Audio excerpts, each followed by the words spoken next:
Yay, I am competing again in fighting games for the first time literally in a decade, almost exactly 10 years since the last time that I played in a big tournament, which was EVO 2012. Frosty Faustings 2022 just happened. I was in there. It feels good. It feels really, really good to be able to compete again, to play again, do something that I love so much. Why didn't I do it for a long time? Okay, fine. So this is thanks to my little buddy, cervical radiculopathy. He's a jerk. I'm not a big fan of his, but he's been with me for probably a dozen years or so at this point. I went from being somebody who would win tournaments pretty regularly in Southern California in Street Fighter 4, which was a strong scene, to then taking a short break for career-related reasons and coming back, and just all of a sudden, my execution, which was never good, was like obviously way worse. Something had happened, and it continued like that. It continued to get worse. It continued to be not just execution issues, but pain, loss of control, feeling of burning, feeling of tingling. I'll tell you, for literally a decade, I never didn't have the feeling of pins and needles somewhere in my arm or my hands. I had a couple of MRIs, an X-ray, and sure enough, like I said, cervical radiculopathy, meaning just an impinged nerve in my neck.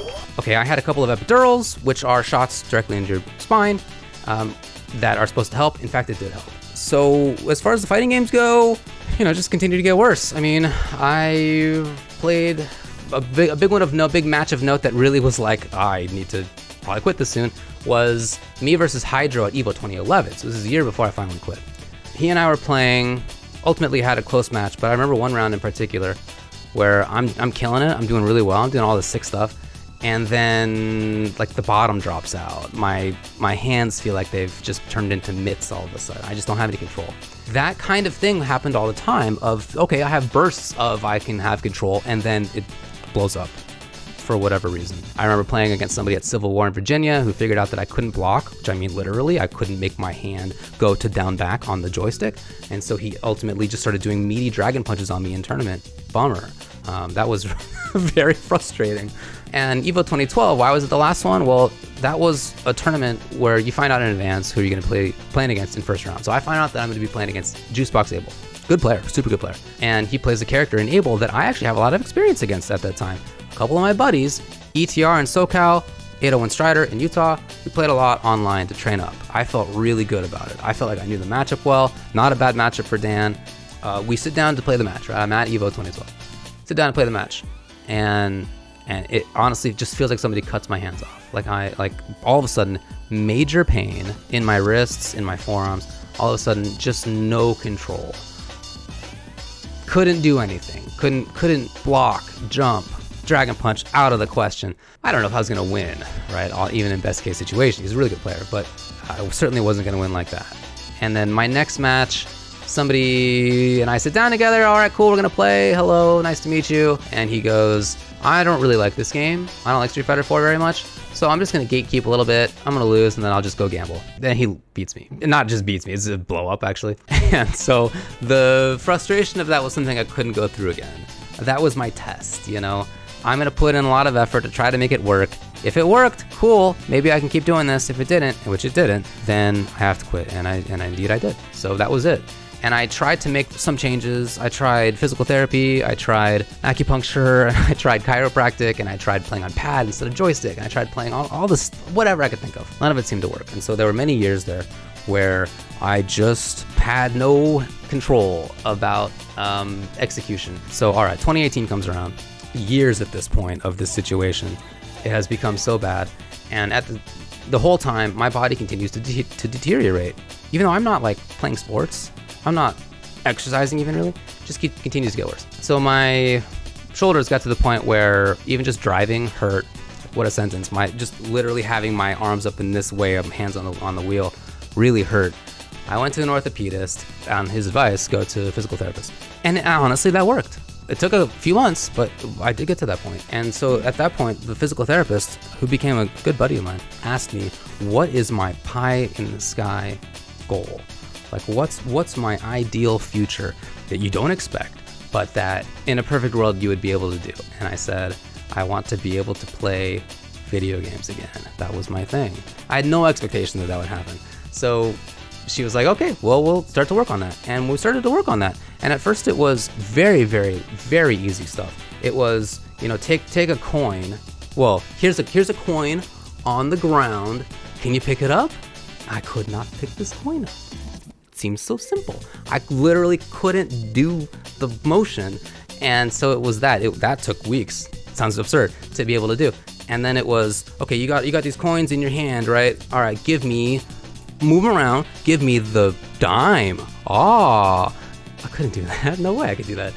So that took weeks too. And it was just this kind of very gradual sort of relearning, reconnecting of the brain to hand connection. A year and a half later, right, of like daily physical therapy and seeing a physical therapist at least once a month, sometimes 3-4 times a month. And I felt like I could do it again.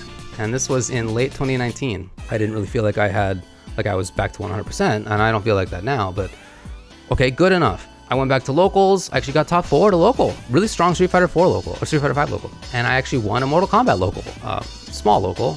And then when I got a little bigger, I still got top 3 or 4. Surprised about that, so I decided that I would get back to playing in big tournaments too. My goal was to play at Combo Breaker 2020. In May 2020, well, obviously March 2020 starts and never ends, and I don't get to try to compete.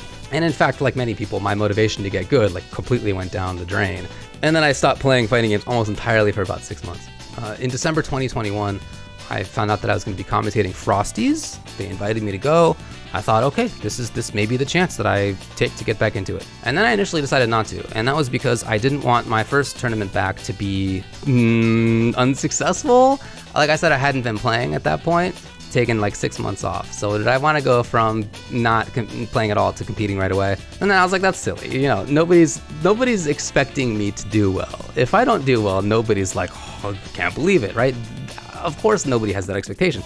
So I shouldn't have that expectation either. I decided I would play, and I did, and I felt really good about it. I went 1-2, and the guy sent me to losers. I lost 3-2 to him. He got 9th ultimately, so I was pretty proud about that. And the second match that I played was versus a Jade, which I think is really bad for my character RoboCop. I got to figure out a counter to that, and I didn't feel so bad about that either. And you know, my friends came up to me afterward and were like, "Oh, sorry you lost," you know, trying to be, as you do, trying to be nice about that. I wasn't even thinking about the loss.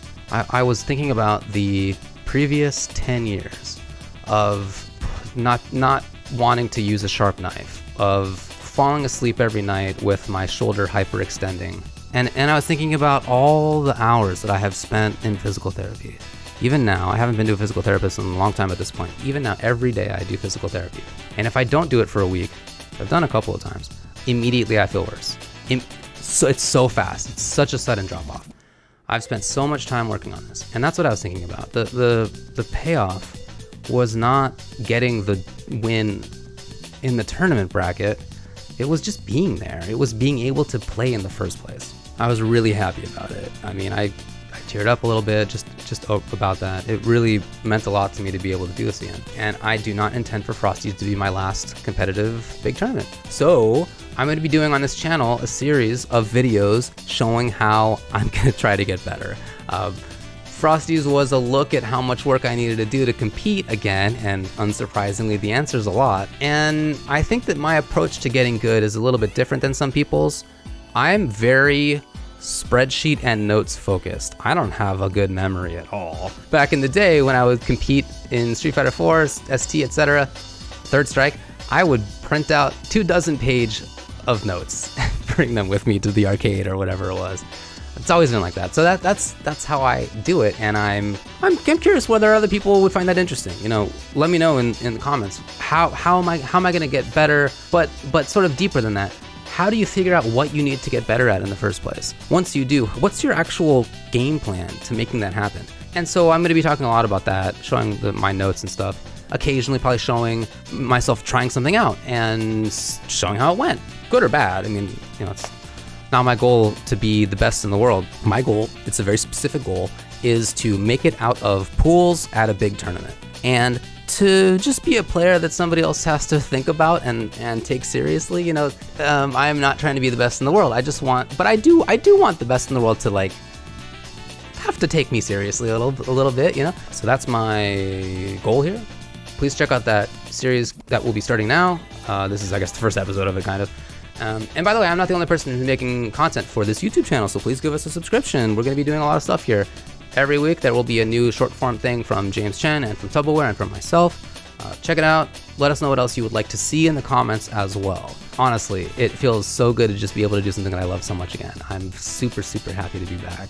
Yeah, I guess that's it. I'm back.